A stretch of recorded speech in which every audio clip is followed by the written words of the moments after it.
En el año 390 a.C., un ejército extranjero se aproximaba a las puertas de Roma. Eran tropas celtas que habían cruzado los Alpes, procedentes de Francia, entonces conocida como Galia.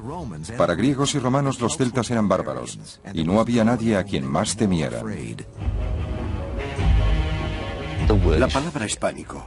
Disponemos de ocasionales referencias de autores clásicos al mundo celta que casi siempre destilan el concepto son peligrosos, un pueblo al que hay que evitar. En parte se debía a la constitución física de los celtas. Los italianos eran pequeños y comparados con ellos los galos eran enormes, 1,80 m, y los italianos no estaban acostumbrados a ellos. Sabemos que Julio César era muy alto para ser romano, 1,67 m. En parte el pánico se debía a las tácticas guerreras de los celtas. Por ejemplo, cortaban las cabezas de sus enemigos para guardarla como recuerdo. Se quedaban. Conservaban la cabeza de alguien a quien respetaban. Si era un buen soldado o un héroe, se quedaban con su cabeza. Si no era así, probablemente ni se molestaban. Es posible que temieran a los dioses de la gente a la que mataban. Tal vez manteniendo la cabeza cortada pudieran controlar a los espíritus vengadores que podrían atormentarles. Según un viajero griego que fue a la Galia, los galos embalsamaban las cabezas de enemigos particularmente famosos a los que habían matado y la mostraban a los visitantes, igual que hoy enseñaríamos un vídeo doméstico. Para los celtas la guerra era una demostración, un acto de ostentación. Antes de la batalla ridiculizaban al enemigo con cantos, alardes de fuerza y trompetas. Era un pueblo experto en la guerra psicológica. Sabían que si podían aterrorizar al enemigo antes de entrar en contacto con él, ya estaba medio derrotado. Parece que sus gritos de guerra eran muy feroces y probablemente no sea una exageración, ya que muchos de ellos estaban alegremente borrachos y posiblemente también intoxicados con otras sustancias. También disponían de unos cuernos, trompetas de guerra, extremadamente ruidosos, por lo que es evidente que tenían la intención de hacer el mayor ruido posible para asustar al enemigo. La estructura de la sociedad se basaba en el éxito en la guerra. Si se quería llegar a ser alguien, si se quería alcanzar una posición superior, era necesario ser un buen guerrero. Por lo que había hombres muy preocupados por su físico. Incluso hacían pruebas para controlar el sobrepeso. Cada comunidad tenía una especie de cinturón y si su cintura era mayor a la circunferencia del cinturón, eran castigados e injuriados por sus iguales, hasta que adelgazaban y perdían peso.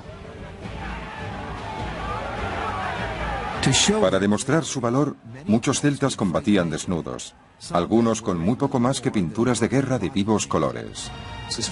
Ese era otro de los elementos que asustaba a los romanos. No sabemos por qué peleaban desnudos. Una explicación posible es que tuviera algún propósito religioso.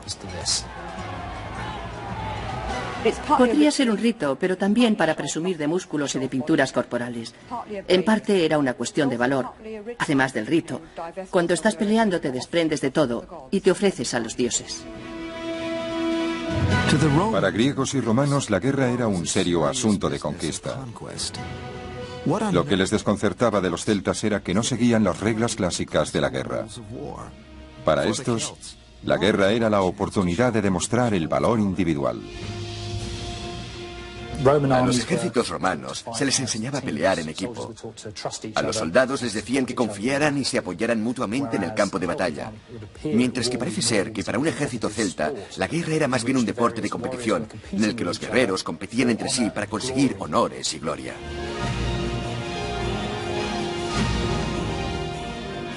Cuando en el año 390 a.C. el ejército celta se acercaba a Roma, las tribus celtas ya dominaban gran parte de Europa, controlando grandes zonas tan al oeste como Irlanda y Gran Bretaña, gran parte de España, Francia, Austria y Suiza, llegando a Turquía por el este.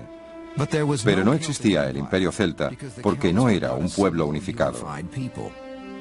Los celtas estaban formados por tribus individuales que compartían una cultura similar, elementos tales como la lengua, el arte y un espíritu libre.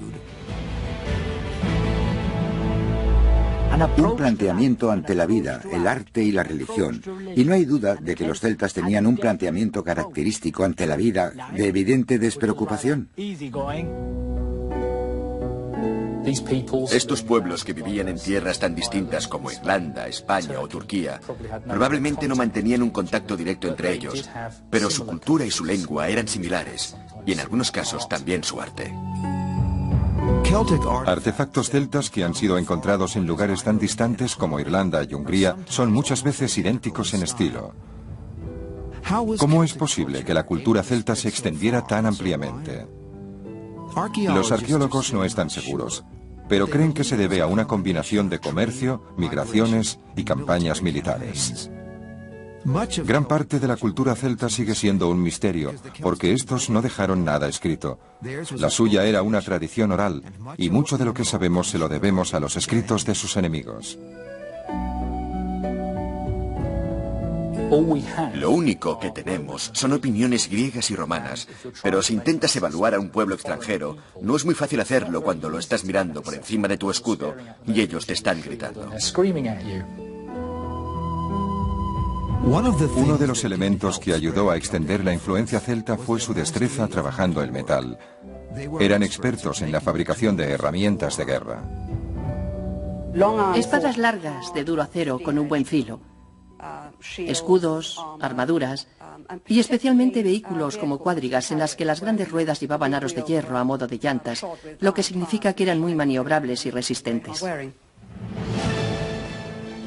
Una de las pruebas que demuestran que los pueblos de la Galia no eran tan bárbaros como los romanos sugerían era su extraordinario dominio de la tecnología del hierro.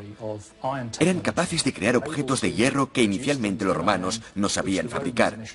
Y un buen ejemplo es la llamada cota de mallas, una armadura de anillas de hierro que probablemente fuera inventada por los celtas y rápidamente adoptada por las legiones romanas en el siglo III a.C.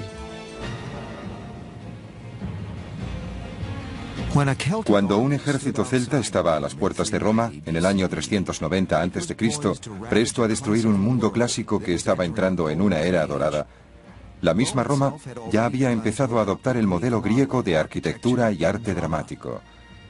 Grecia estaba alcanzando un nuevo pináculo en filosofía con las enseñanzas de Sócrates, Platón y Aristóteles. E Hipócrates, el médico griego, había establecido las bases de la medicina moderna.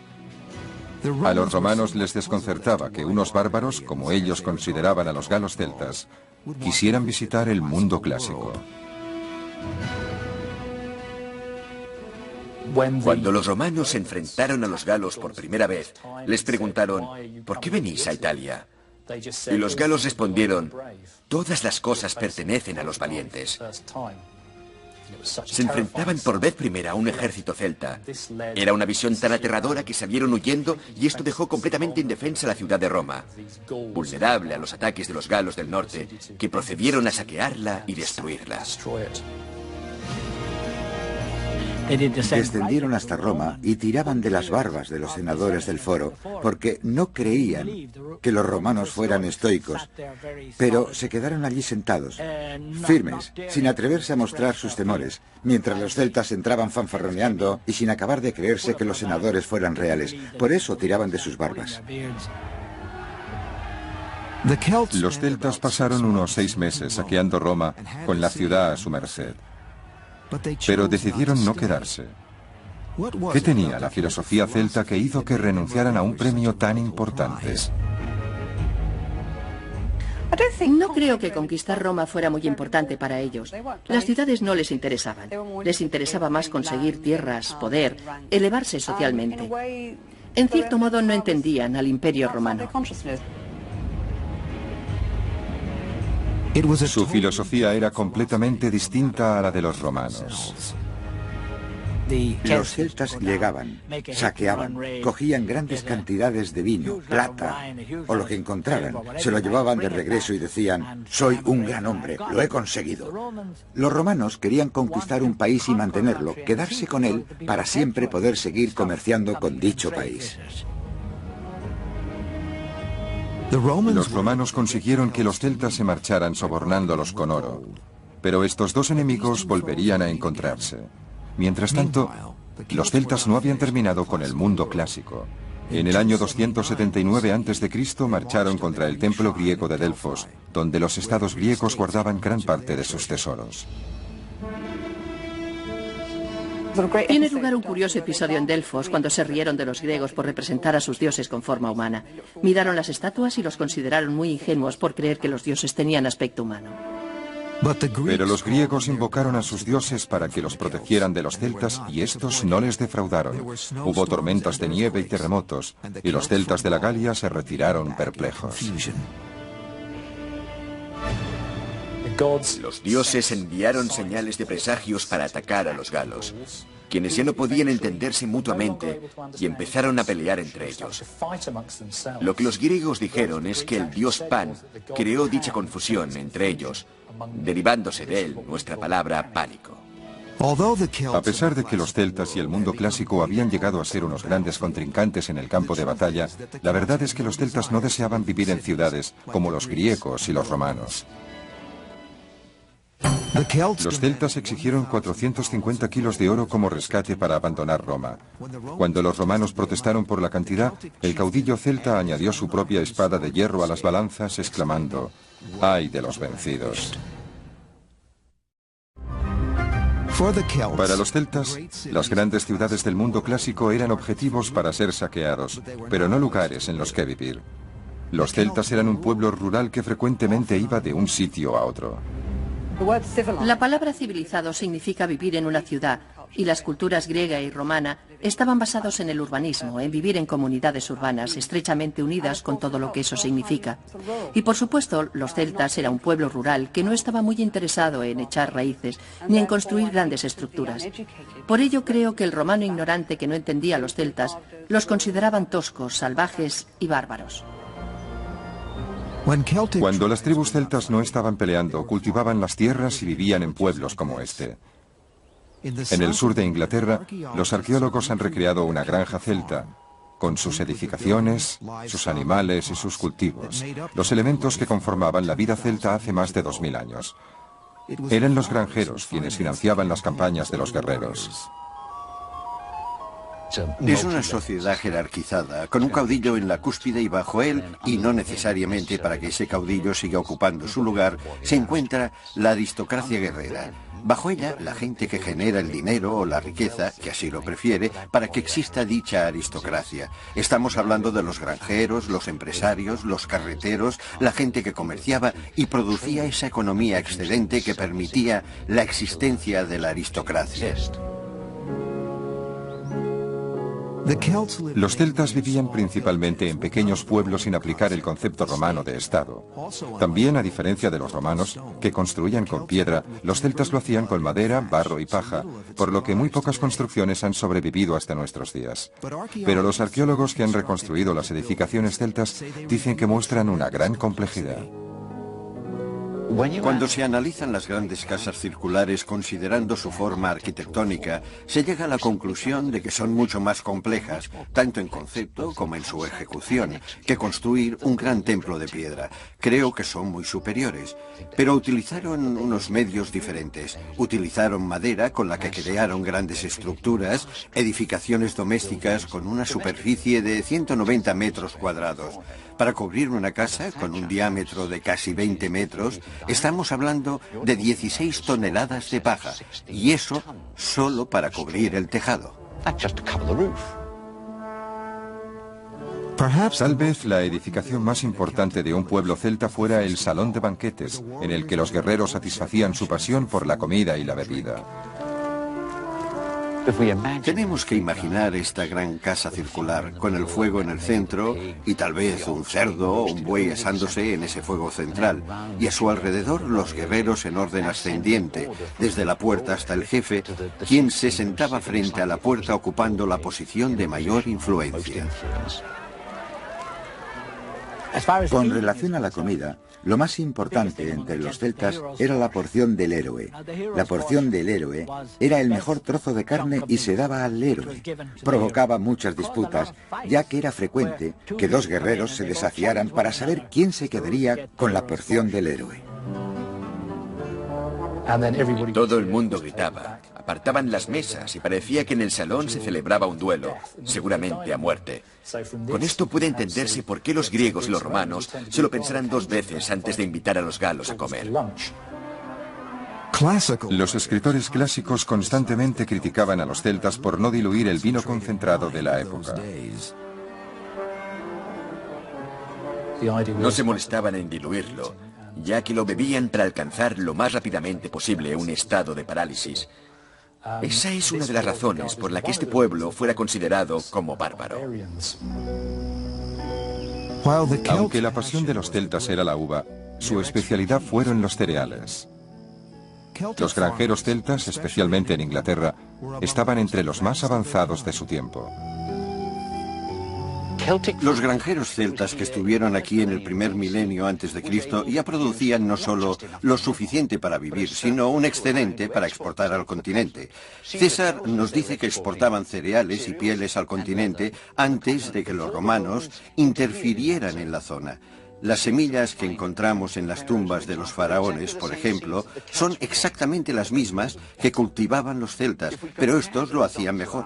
Si comparamos los resultados de nuestros programas de investigación aquí en la granja con los tiempos modernos, y para ello remontarnos a antes de la Revolución Química en 1950-1960, cuando los productos químicos tuvieron su gran impacto en la agricultura, los resultados nos dan 600 kilos por hectárea, que es mucho más de lo que se conseguía en 1950 como promedio nacional del Reino Unido. A pesar de que los celtas generalmente vivían en pequeños pueblos, podían unirse por razones concretas. Construyeron cientos de castros por toda Europa. El de Maiden Castle, cerca de Dorchester, en Inglaterra, fue construido alrededor del año 500 a.C. para protegerse de otros guerreros e incluso es posible que de otros celtas. Tiene una extensión de unas 40 hectáreas y sus enormes defensas se esculpieron en las colinas. Fue construido sin la ayuda de ninguna tecnología sofisticada. Este pueblo disponía de unas herramientas de hierro muy eficaces con las que cortaban la piedra de creta de las colinas y trasladaban la tierra en pequeñas cantidades, en cestas. La construcción de estos castros se fue desarrollando a lo largo de 400 o 500 años. No solo les preocupaba defenderse de sus enemigos, sino también impresionar a las otras comunidades e incluso a ellos mismos con su gran poder. Los castros no solo les ofrecían protección, sino también un lugar en el que vivir y almacenar el grano.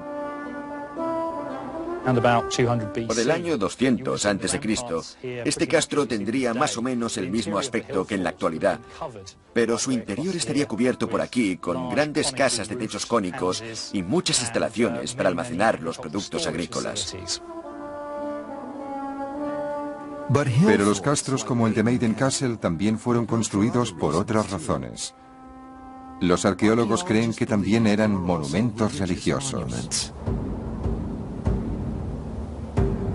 No hay duda de que un lugar como este tenía una importante función religiosa.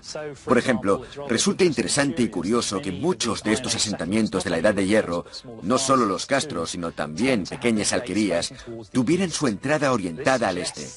Esto sugiere que el trazado de incluso las grandes construcciones, como los castros, respondía a algún tipo de código religioso o normas que en la actualidad solo podemos suponer. ¿Cuáles eran las creencias religiosas de los celtas?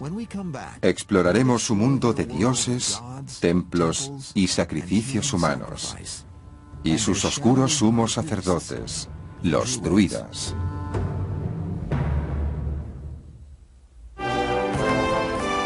En el resto del mundo, en la época en la que los celtas dejaban su huella en Europa, el rey persa Ciro conquistaba tierras que se extendían desde India hasta el mar Mediterráneo, creando el mayor imperio de la tierra. Grecia, bajo el gobierno de Pericles, entraba en la Edad de Oro de Atenas y el Partenón. Y Siddhartha Gautama, Buda, iniciaba una búsqueda espiritual que cambiaría el curso de la historia en el sudeste asiático.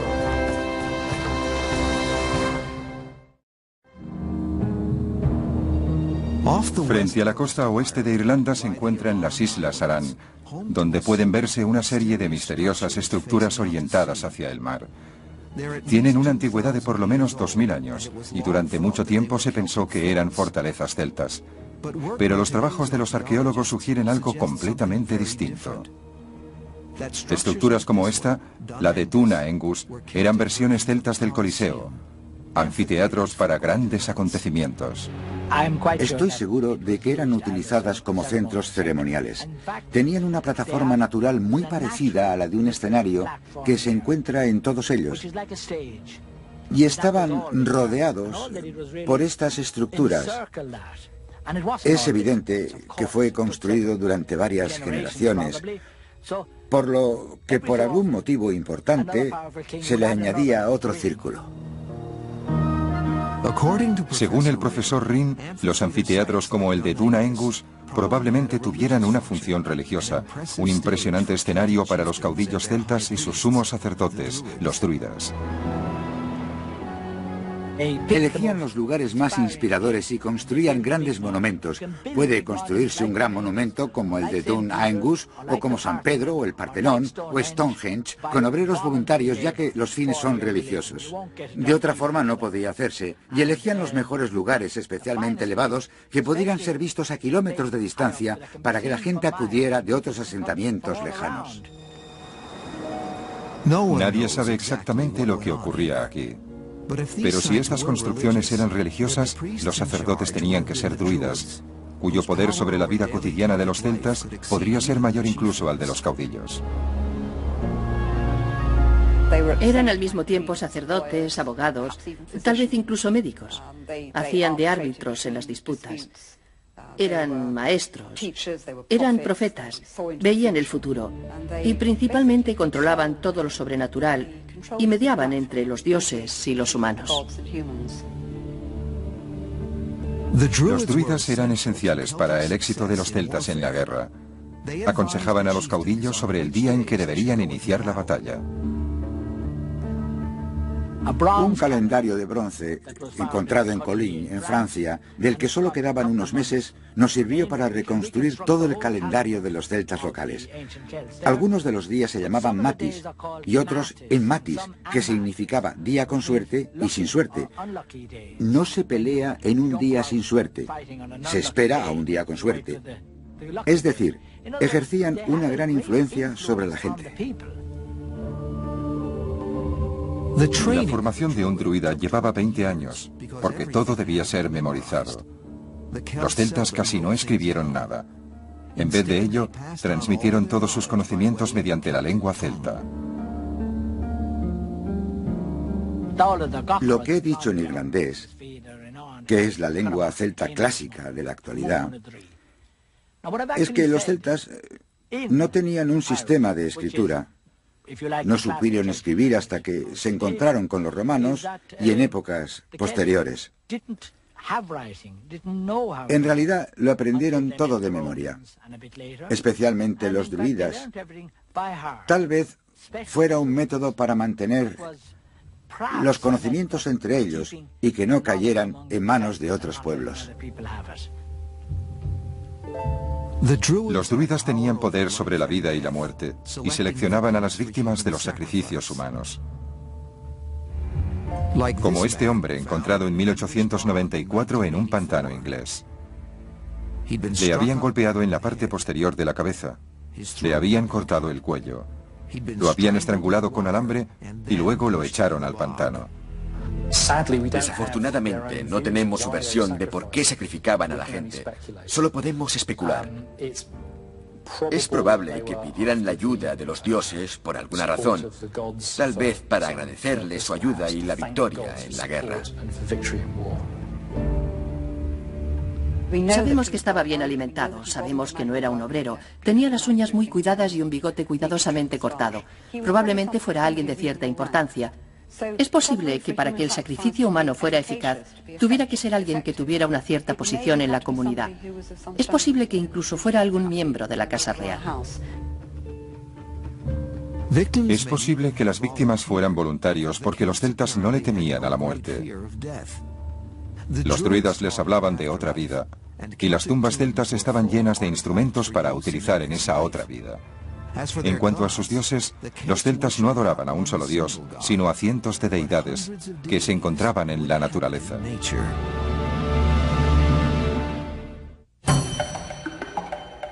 A veces los celtas abrían el vientre de los prisioneros capturados para que los druidas pudieran predecir el futuro basándose en las condiciones de los intestinos.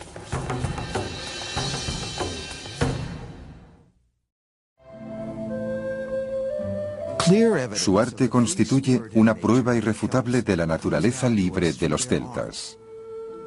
El arte clásico de Grecia o de Roma se basaba en una interpretación realista de las formas humanas. Pero por el contrario, el arte de los celtas estaba más cerca del arte abstracto o impresionista. No les gustaba el realismo. No les parecía artístico. Así que cogían, por ejemplo, la figura de un animal o una planta y la convertían en algo anormal para que expresara algo más que el objeto real.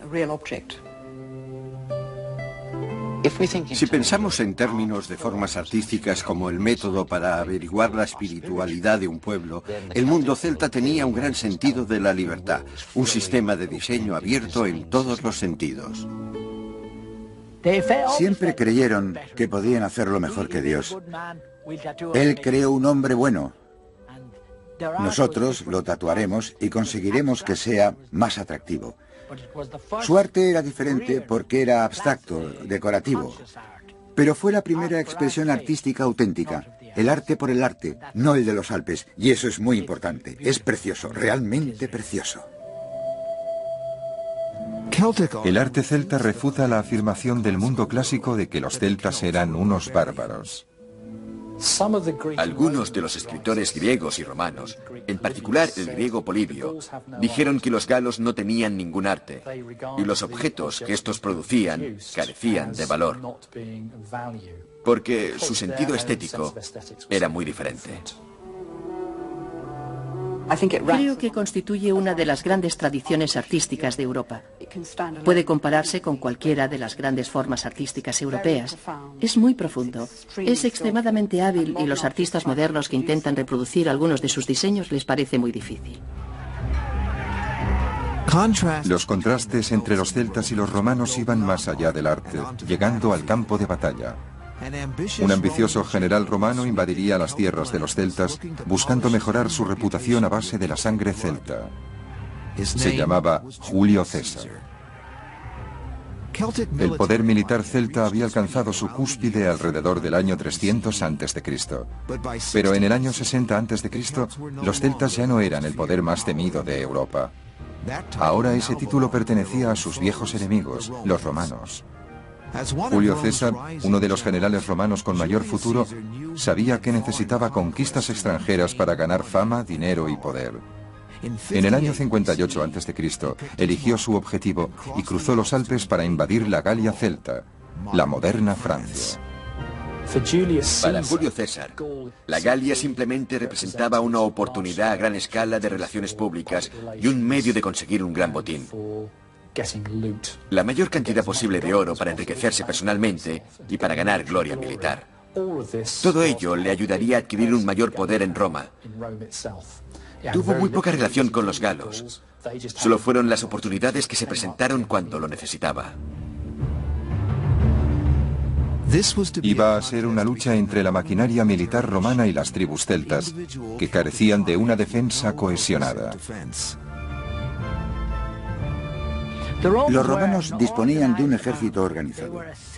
Era un pueblo sistemáticamente militar que iba a la guerra disponiendo de unos maravillosos métodos de combate de los que carecían los celtas y otros pueblos. Los celtas no estaban acostumbrados a combatir juntos. Había alianzas entre tribus, pero ellos estaban acostumbrados a luchar entre sí.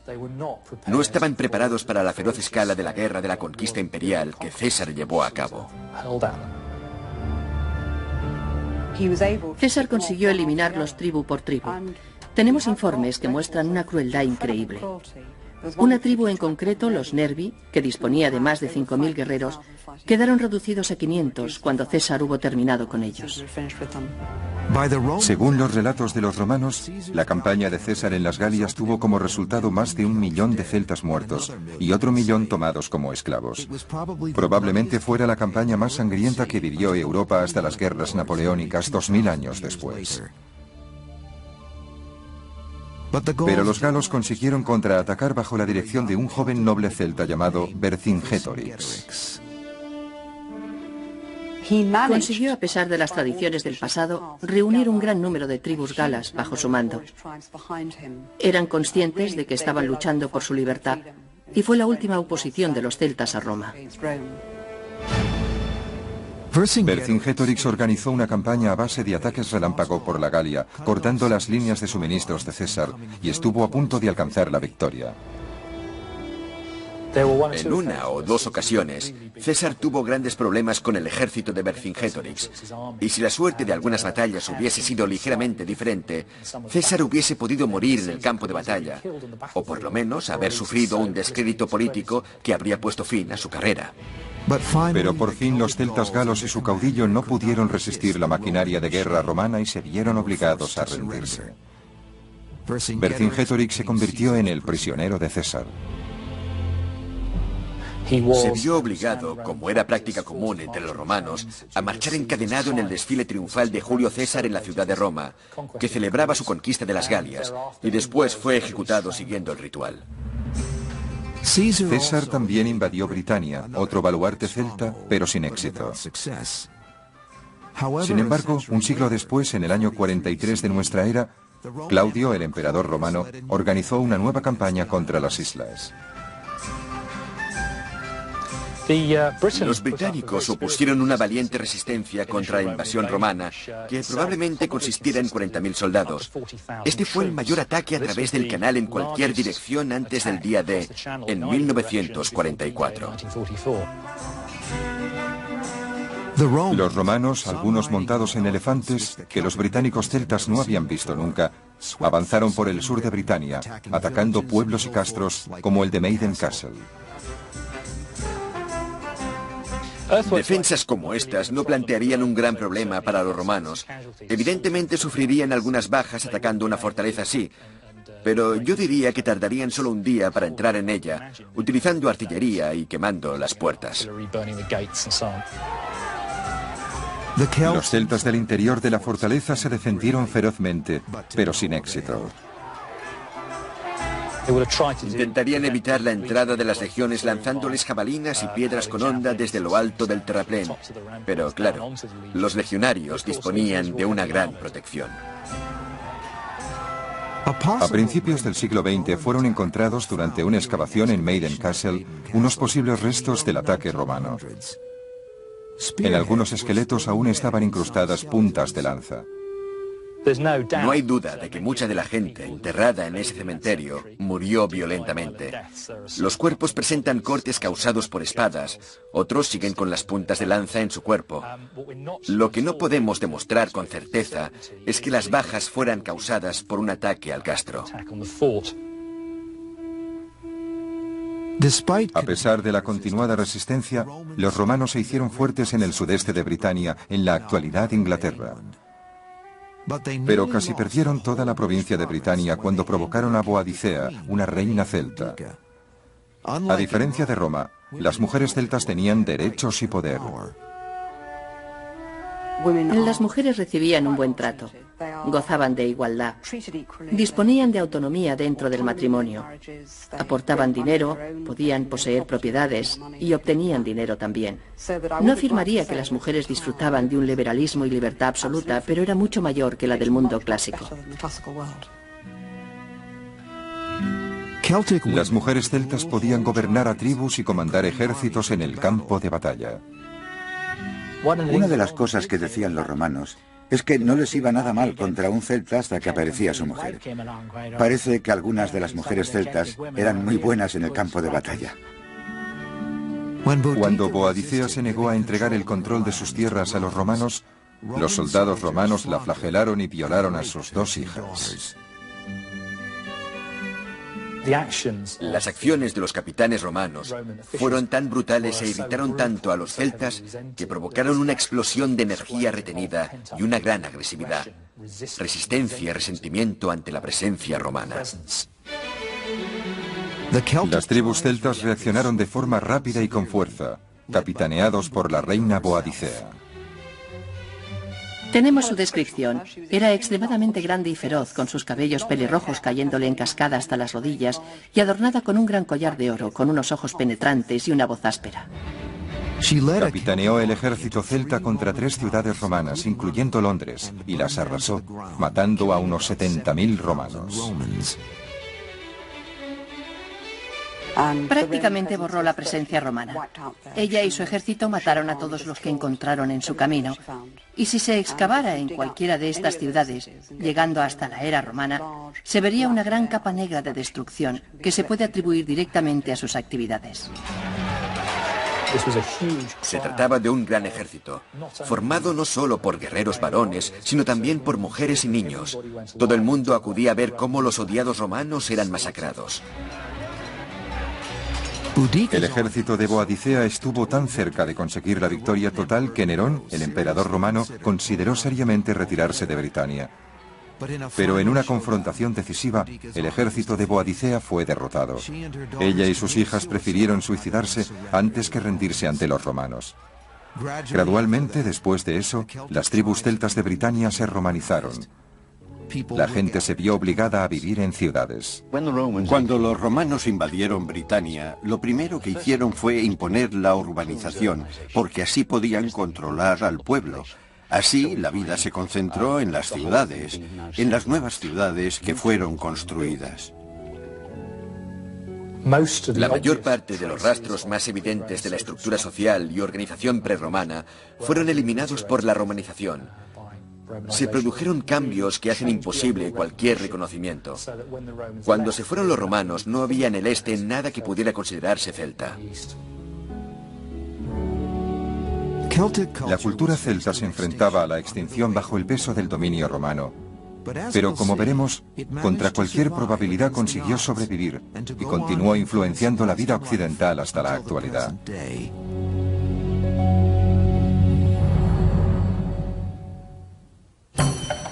Las legiones romanas eran adiestradas para una férrea disciplina. Los legionarios podían ser apedreados hasta la muerte por cobardía en el campo de batalla, e incluso por quedarse dormidos estando de guardia. Los romanos dominaron Britania durante casi 400 años, y en las zonas en las que se asentaron, especialmente Inglaterra, la cultura celta desapareció. Pero las zonas que los romanos casi no tocaron, las escabrosas tierras de Gales, Escocia e Irlanda, la cultura celta siguió prosperando y seguía intacta cuando los romanos abandonaron Britania en el año 410. Los celtas de Irlanda y de Escocia siguieron siendo celtas, no fueron romanizados, y por ello siguieron con sus propias lenguas, sus formas artísticas y sobre todo con sus propias leyes. Apenas se habían marchado los romanos cuando se vieron amenazados por nuevos invasores, anglos y sajones, quienes llegaron para llenar el vacío dejado por los romanos. Uno de los guerreros celtas que se dice se opuso a ellos fue inmortalizado por la leyenda. Se llamaba Arturo. Se dice que tras una serie de batallas, retrasó el avance hacia el oeste de los anglosajones germánicos, y con ello ayudó a la supervivencia de los británicos occidentales, quienes, por supuesto, más tarde se convirtieron en los pueblos que nosotros conocemos como Gales y Cornualles. Escritores futuros inmortalizaron a Arturo en la leyenda de Camelot, basándose en las tradiciones celtas. La historia del Santo Grial puede encontrarse en el folclore irlandés. Y la historia de Excalibur, la espada del rey Arturo, que éste tira al agua pero la recupera la reina del lago, está basada en la tradición guerrera celta. Hay muchas razones para creer que se trata de un eco de la memoria de la ofrenda de las armas al líquido elemento, algo muy extendido entre los pueblos del occidente europeo, tanto celtas como germánicos. Parece que en algunos de los relatos del rey Arturo se preservan motivos de la primitiva tradición oral celta. A pesar de que los anglosajones colonizaron Inglaterra, los celtas siguieron dominando Irlanda, Escocia, Gales y Cornualles. Los celtas británicos también colonizaron parte de Francia, a la que le dieron su nombre, Bretaña. Estas zonas siguen constituyendo en la actualidad la llamada Franja Celta. En los años posromanos, estas tierras fueron escenario de constantes luchas tribales. En el siglo V, los celtas irlandeses atacaron Britania, llevándose cientos de esclavos, entre los que se encontraba un muchacho de 16 años llamado Patricio, destinado a convertirse en su santo patrón. Convirtió a los irlandeses al catolicismo combinándolo con las tradiciones celtas. Debido a que aquí había sido esclavo, sabía que no debía destruir la religión celta, sino permitir que fuera absorbida por el nuevo cristianismo, y actuó humildemente, cristianizando los pozos sagrados. Tenemos más pozos sagrados en Irlanda que en ninguna otra parte del mundo, porque los pozos eran una fuente de agua adorada por los celtas. Los monjes irlandeses ocuparon el lugar de los druidas y fueron vitales para mantener viva la cultura celta, porque ellos fueron los primeros en transcribir el folclore celta. Escribieron las antiguas historias celtas. Incluso se dice que lo que escribieron era una ventana a la Edad de Hierro. Es decir, era una forma de observar el pasado más lejano. De no haber escrito las antiguas narraciones celtas, nos habríamos perdido una parte importante de nuestra historia y sabríamos mucho menos acerca de los celtas. Tendríamos que basarnos únicamente en los relatos de los escritores clásicos griegos y romanos, quienes, por supuesto, mantenían distintos prejuicios. Desde entonces, los países celtas han mantenido sus lenguas y muchos de sus antiguos rasgos, especialmente el individualismo. La necesidad de tener que afirmar la individualidad, la necesidad de preservar una cultura, lo encontramos donde quiera que vayamos en el mundo moderno celta, tanto si es Escocia, Gales, luchando por su lengua, o bien Britania, luchando de nuevo por su lengua y su forma independiente de vida. Es algo fundamental para los celtas desde el tiempo de los romanos. Para mí, el mundo celta prehistórico tipifica la libertad que los europeos expresan cuando están sometidos a una gran presión. Creo que se encuentra en el diseño curvilíneo, la curva abierta. El hombre que dice: yo no me ato a nada, soy un ser libre, esto es lo que quiero hacer. Ese es el legado del mundo celta al nuestro. Si un antiguo guerrero celta regresara hoy a tierras celtas, podría encontrar que la cultura, así como el paisaje, le resultaría familiar. Creo que se sentiría como en casa. Encajaría con la gente, iría al pub por la noche a tomarse una cerveza y a charlar con los hombres, y bailaría un poco, escucharía música, discutiría y se divertiría. El legado de los celtas sigue vivo en su arte, su lengua y su actitud ante la vida. Pero ese legado estuvo a punto de ser mucho más. Si los celtas que conquistaron Roma hace 2400 años se hubieran quedado en vez de marcharse aceptando el soborno, es posible que hubieran sido los celtas quienes hubiesen levantado un imperio europeo. Es uno de los giros del destino que deberíamos considerar en nuestra búsqueda de la historia. Respetaban. Si era un buen soldado o un héroe, se quedaban con su cabeza. Si no era así, probablemente ni se molestaban. Es posible que temieran a los dioses de la gente a la que mataban. Tal vez manteniendo la cabeza cortada pudieran controlar a los espíritus vengadores que podrían atormentarles.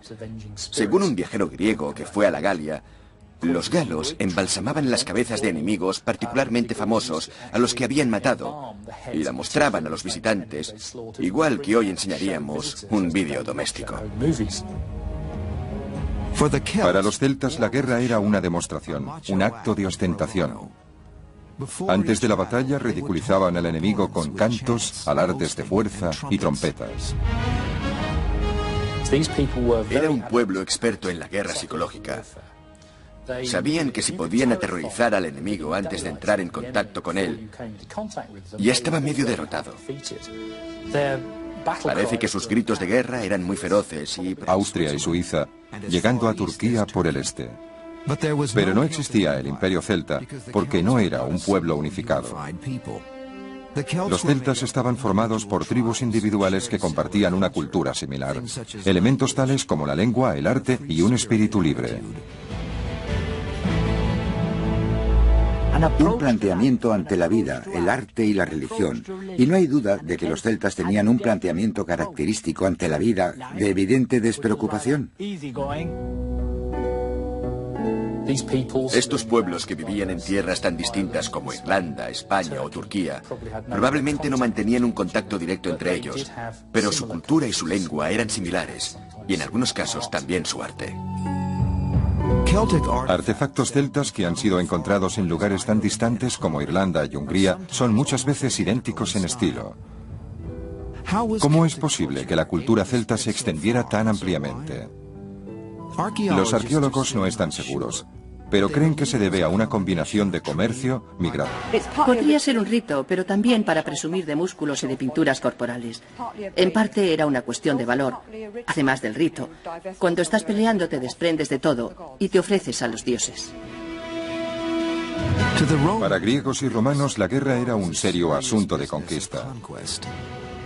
Lo que les desconcertaba de los celtas era que no seguían las reglas clásicas de la guerra. Para estos, la guerra era la oportunidad de demostrar el valor individual. A los ejércitos romanos se les enseñaba a pelear en equipo. A los soldados les decían que confiaran y se apoyaran mutuamente en el campo de batalla. Mientras que parece ser que para un ejército celta, la guerra era más bien un deporte de competición, en el que los guerreros competían entre sí para conseguir honores y gloria.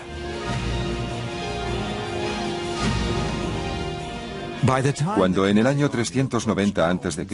el ejército celta se acercaba a Roma, las tribus celtas ya dominaban gran parte de Europa, controlando grandes zonas tan al oeste como Irlanda y Gran Bretaña, gran parte de España, Francia. Probablemente no sea una exageración, ya que muchos de ellos estaban alegremente borrachos y posiblemente también intoxicados con otras sustancias.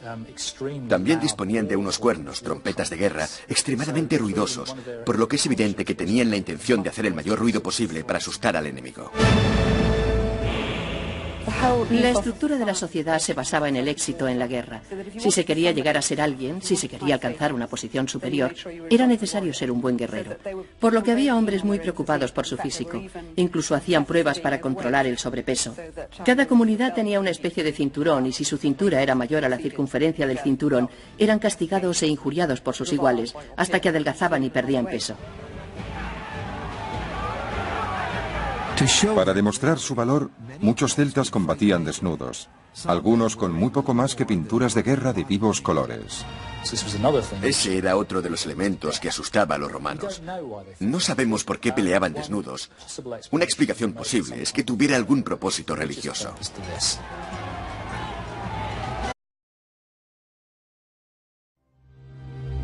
En el año 390 a.C., un ejército extranjero se aproximaba a las puertas de Roma. Eran tropas celtas que habían cruzado los Alpes, procedentes de Francia, entonces conocida como Galia.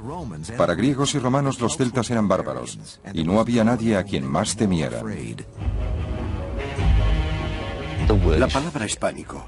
Disponemos de ocasionales referencias de autores clásicos al mundo celta que casi siempre destilan el concepto son peligrosos, un pueblo al que hay que evitar. En parte se debía a la constitución física de los celtas. Los italianos eran pequeños y comparados con ellos los galos eran enormes, 1,80 m, y los italianos no estaban acostumbrados a ellos. Sabemos que Julio César era muy alto para ser romano, 1,67 m. En parte el pánico se debía a las tácticas guerreras de los celtas. Por ejemplo, cortaban las cabezas de sus enemigos para guardarla como recuerdo. Se quedaban, conservaban la cabeza de alguien a quien